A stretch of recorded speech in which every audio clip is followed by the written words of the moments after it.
ऐसा तो नहीं है। जो शास्त्र नहीं तो वो ऐसा बोलते होंगे। बकाया जो माया का स्वरूप वर्णन किया गया है वो स्थूल शरीर और सूक्ष्म शरीर, जिसमें मन बुद्धि चित्त अहंकार, ये और जो कारण शरीर स्वभाव, ये सब माया के अंतर्गत। माया का स्त्री केवल माया है ऐसा शब्द तो ऐसे ही गांव भाषा में कहते हैं, शास्त्रीय भाषा में ऐसा नहीं कहा गया।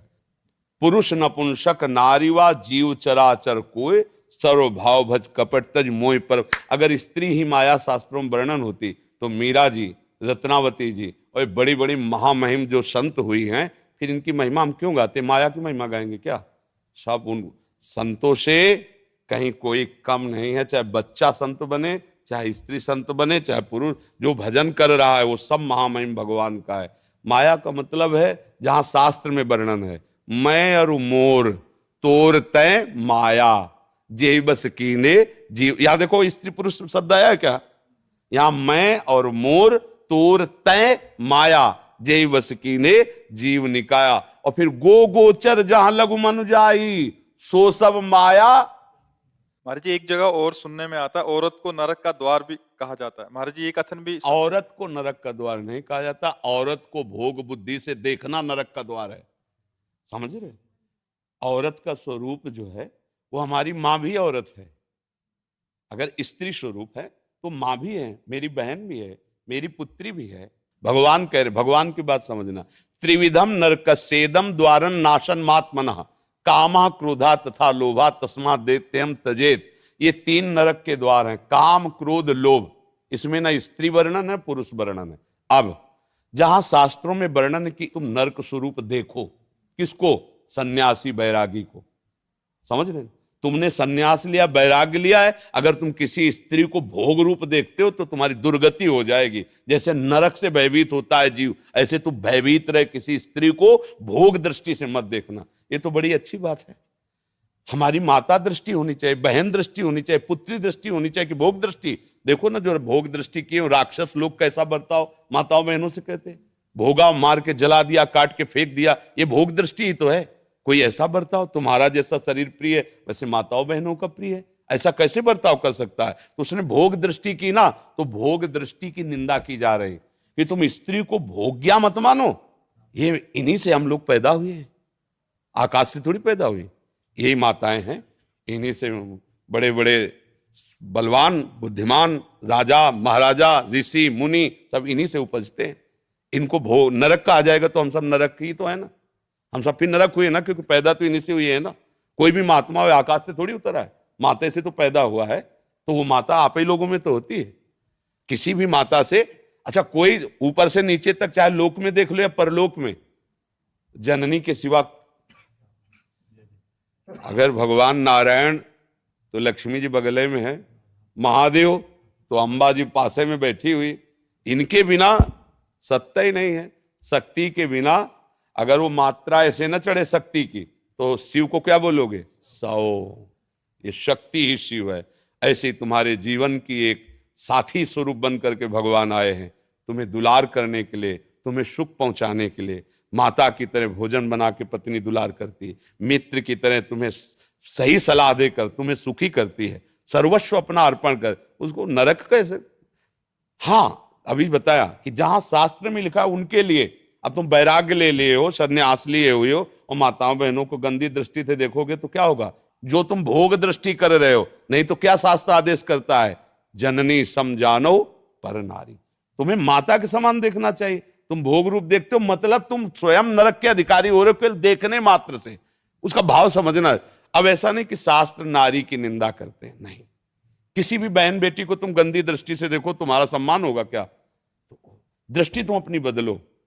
मतलब तुमने नारी की तरफ भोग दृष्टि से देखा, नरक के अधिकार तुम्हारे फिट हो गए।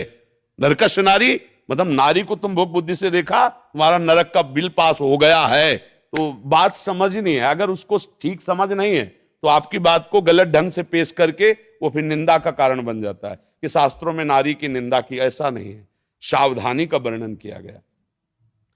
भगवान श्री राम जब चल रहे हैं तो आगे जानकी जी को चलाते जंगल में। अगर घर परिवार में कहीं अंदर है तो आगे पति और पीछे पत्नी, लेकिन अगर जंगल है भयावह स्थिति तो आगे पत्नी। पीछे वो सुदृढ़ उसकी रक्षा के लिए चल रहे। मतलब भाव को समझना है। जैसे कहा जाता है माताओं बहनों के लिए सुरक्षा अति आवश्यक है, आवश्यक है। शास्त्रों में जो कहा गया है कि उद्याने च मद्यपाने च राजद्वारे पितागृहे बिना अज्ञान गंतव्यम वर याचति वरांगना, वो ब्याह के समय कहा जाता है कि किसी जंगल में बगीचे में कभी अकेले मत घूमना, पति को साथ लेकर ही जाना। जहां कोई मदिरा पिए बैठे हो, गंदे लोग बैठे हो, वहां से अकेले मत जाना, किसी को साथ ले लेना। कभी राज दरबार में अकेले मत जाना, किसी को साथ लेना। ये सब शास्त्र सुरक्षा के लिए, वो कमजोर या निंदास्पद बात नहीं कह रहे, सुरक्षा की। मान लो आप पढ़े लिखे हो, बहुत बढ़िया है, लेकिन 4 लोग गंदी वृत्ति वाले मिल गए, अब आपको सहयोग की जरूरत है। आपका स्त्री शरीर है, तो इसीलिए कहा गया कि पति के आज्ञानुसार या 2-4 व्यवस्थित ऐसे चलना। अब उसको अगर हम अवहेलना में लेके, भाई नारी भी स्वतंत्र होनी चाहिए, हाँ पढ़ने लिखने में स्वतंत्र हो, खाओ पियो स्वतंत्र हो, खूब घूमो फिरो अपने परिवार के साथ स्वतंत्र हो। तो इसीलिए जो शास्त्रों में सावधानियां वर्णन वो गलत नहीं है, उनका अर्थ गलत करके आपको बताया जाए तो आपको लगेगा कि शास्त्रों में नारी की निंदा की जा रही। ऐसा नहीं है, पूरे शास्त्रों को भगवत कृपा से जहां तक पढ़े। अब जैसे पुरुषों में सब ईमानदार थोड़ी होते हैं, ऐसे माताओं बहनों में सब अपने धर्म से चलने वाले थोड़ी होते हैं। तो जहां कहीं आपके आचरण गलत हो रहे हैं तो आपको डांट लगाएगा शास्त्र, और पुरुष को लग रहा है तो उसको डांट लगाएगा। अब वो सार्वजनिक नहीं है, वो सार्वजनिक सिद्धांत जब पढ़ोगे तो उसमें अलग होगा। शास्त्र किसी एक का थोड़ी है, कानून अच्छा जब कानून है तो स्त्री पुरुष का कानून कोई भेद है? आप 302 करो तो आपके लिए छूट मिलेगी क्या? अगर फांसी की सजा है तो तुमको भी चढ़ा दिया जाएगा, भी आजीवन सजा तो तुमको भी मिल जाएगी यदि वयस्क हो। ऐसे ही शास्त्र का कानून है। तो इसलिए कभी ऐसा ना सोचे कि शास्त्र मनमानी लिखे, कहीं भी संशय हो कभी भी आकर बात कर ली जाए। शास्त्र का ज्ञान होना चाहिए। अब मतलब कहा क्या जा रहा है उसको समझा जाए। अगर उसको केवल उतनी बात काट के, मान लो पूरी बात हम कह रहे हैं, आप आगे की काट दो पीछे काट दो, बीच की वही बात ले लो, तो अब वो फिर कैसे समझ पाओगे? फिर लगेगा कि देखो कैसे निंदा कर रहे हैं। तो ऐसे ही जो निगेटिव प्रचार करते हैं वो उस बात को लेकर के निगेटिव फेंक दिया। उनको खुद अनुभव नहीं कि किस धरा से बोला जा रहा है। जब आप भजन करो, धरा में आओ, तो आपको भी शास्त्र ये किसी व्यक्ति के द्वारा लिखे हुए नहीं, ब्रह्मबोध संपन्न महापुरुषों के, जो भगवान को साक्षात देख रहे हैं वो लिख रहे हैं। और हम सब बच्चे हैं। बोलो माता पिता डांटते हैं कि नहीं डांटते? तो हमारे शास्त्र पिता हैं, वो हमें आदेश करे ऐसे चलो ऐसे चलो, और उन्होंने हमें क्यों डांट? अब शास्त्र आज्ञा का उल्लंघन करो तो मनमानी आचरण, फिर तो आप कुछ भी बोलो, भगवान को गाली दो, बात अलग। शास्त्र कहीं भी गलत नहीं है। आप केवल शुद्ध भाव से आओ, प्रश्न करो, उसका उत्तर आपको समझने को मिल जाएगा। कि कोई भी नाम जप रहे हो, किसी संत ने तो बोला ही है ना। आज तक कोई ऐसा भगवान का नाम नहीं है जो संतों के मुख से ना निकला हो। कहीं ना कहीं से सुना है ना, तो गुरुमंत्र हुआ ना, मान लो। भले राम राम जप रहे हैं तो तुलसीदास जी भी राम राम बोले, हनुमान जी भी राम राम बोले, बहुत से भक्त राम राम अब भी बोल रहे हैं, तो हम मान लेते हैं वही राम जो महापुरुषों के मुख से, वही मैं जप रहा हूँ। सब संत हमारे गुरु हैं। जो राम जापक है, नाम जापक है, वो सब हमारे गुरु हैं। भगवत प्राप्ति तुम्हारे चिंतन से होगी। भगवत प्राप्ति का स्वरूप समझते हो? जब बिना किसी प्रयास के भगवान दिमाग में छाए, मन में छाए, दूसरी कोई स्फुरना नहीं, तो कोई और भगवत प्राप्ति नहीं होनी। हो गया, आपके सामने ललित मूर्ति प्रभु अपनी दिव्य लीला प्रकाशित कर देंगे। हम लोग समझते हैं कोई भगवत प्राप्ति आती होगी, कुछ नहीं है। ऐसा कुछ नहीं कि ये वो जैसे नहीं कहते हाथ से तेज निकल कर उनके ऊपर पड़ रहा, वो मंडल पर, ये सब फोकस कैमरे के हाँ, भगवत प्राप्ति यहाँ का विषय, छाती का विषय। सुमिरन करते करते खुद खो गया, तो जो जिसका सुमिरन हो रहा है वही हो गया। ये भगवत प्राप्ति है। सुमिरन करते करते मैं सुमिरन कर रहा हूं, ये भी खो गया। अब बचा कौन जिसका सुमिरन हो रहा था? तो राम ही राम, श्याम ही श्याम, इधर देखे तो श्याम, बाहर देखे तो श्याम, इधर देखे तो राम, बाहर देखे तो राम। अब हो गया भगवत प्राप्ति। जिधर देखता है उसका प्रीतम खड़ा दिखाई देता है दूसरा, चाहे ज्ञान मार्ग में हो चाहे भक्ति मार्ग में। ब्रह्म ज्ञानी ब्रह्म स्वरूप का अनुभव करके सर्वम खलमिदम ब्रह्म, सब जगह भगवान को, ब्रह्म को देखता है। भक्त अपने प्रीतम को देखता है।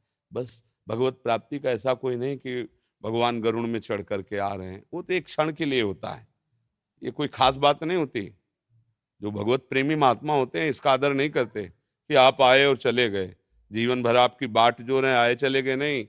पिय मूरति नयनन बसय तेहि रस रहाय समाय, ये लक्षण सुन प्रेम के और न कछु सुहाय। प्रीतम बस गए, प्रीतम बस गयो मेरे मन, मन में तन में नेत्रों में समा गया।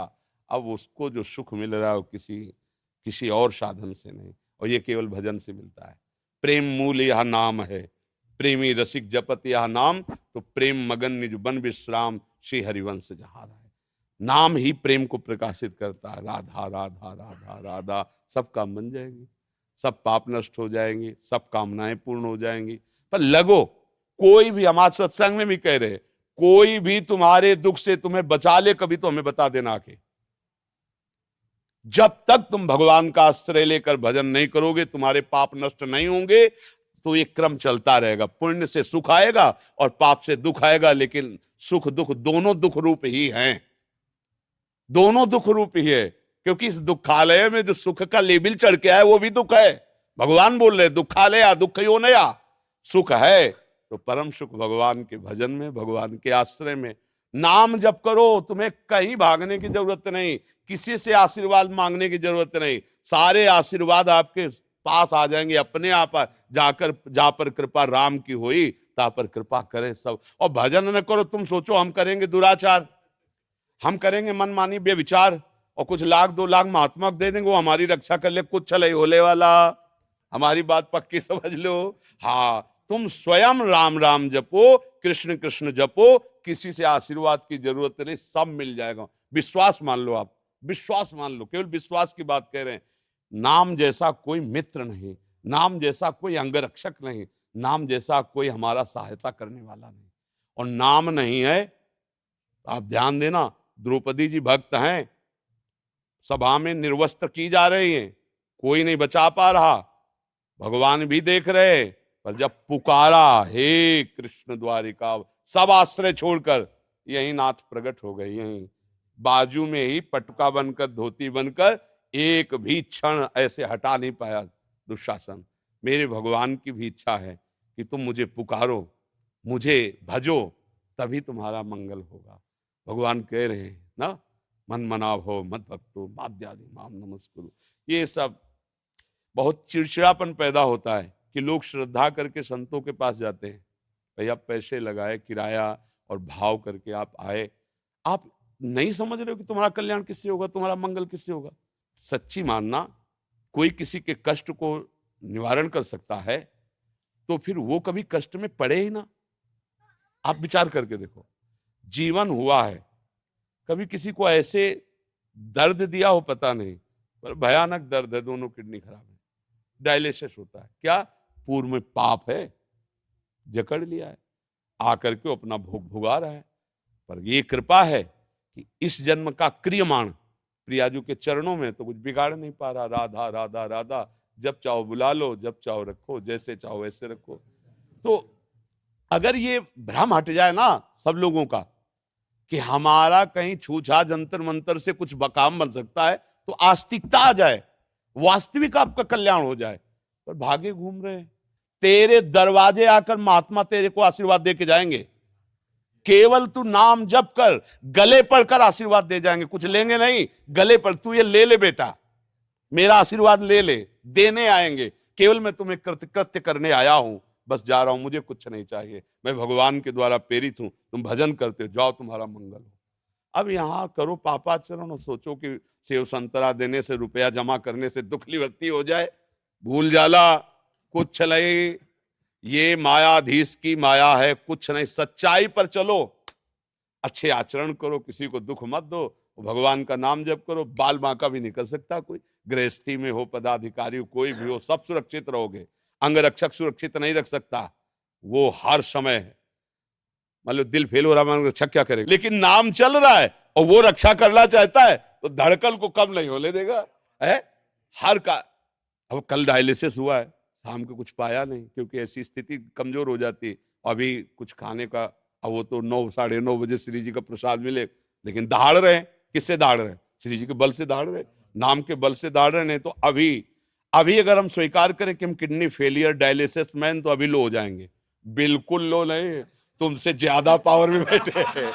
तो भगवत आश्रय, ये सारा चमत्कार हमारे प्रभु ने इतने में किया है, जानते हो, इतने में, निमिष निमिष मात्र में पूरी सृष्टि का रचना और पालन और श्रृंगार कर दे। उसका चमत्कार देखो, एक ही हाइलोजन लगा है, पूरे ब्रह्मांड को प्रकाशित कर रहा है, सूर्य नहीं प्रकाश, पृथ्वी पत्ते की तरह तैर रही है जल में, पत्ते की तरह डूब, ये चमत्कार देखो, जहां खोदो वहीं पानी, पर ये तैर रही है, स्थित है, सब लोग जीवन धारण किए हुए। कितना जल है, अगर अभी मर्यादा छोड़ दे तो 5 मिनट में पूरा ब्रह्मांड जल से डूब जाए।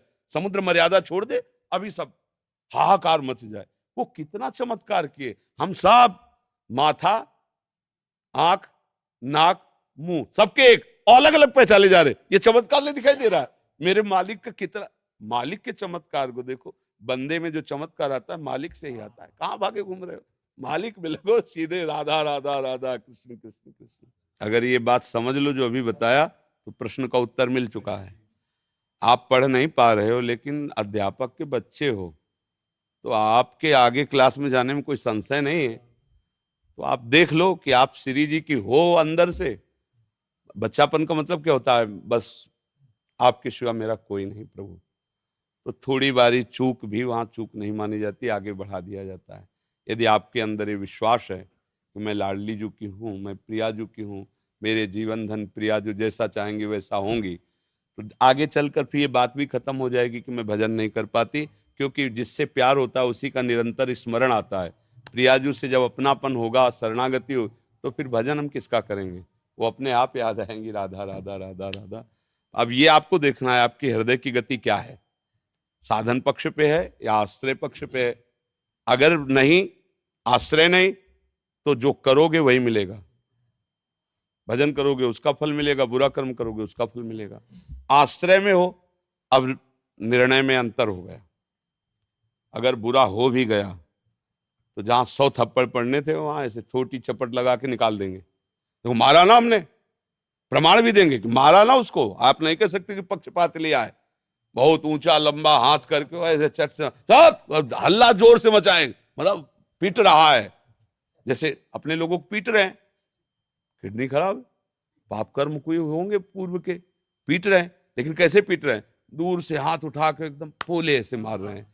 अब जिसकी किडनी फेल हो, डायलिसिस हो रहा हो, उसकी हालत क्या होगी? ले, या तुमको लग रहा है कि हमारी हालत खराब है? ये ऐसे ऐसे प्रभु संभालते हैं, ऐसे दुलार करते हैं। प्रभु का आश्रय ले लो, जो भले सो भजन करो, पर गलत आचरण मत करो, गंदे आचरण मत करो।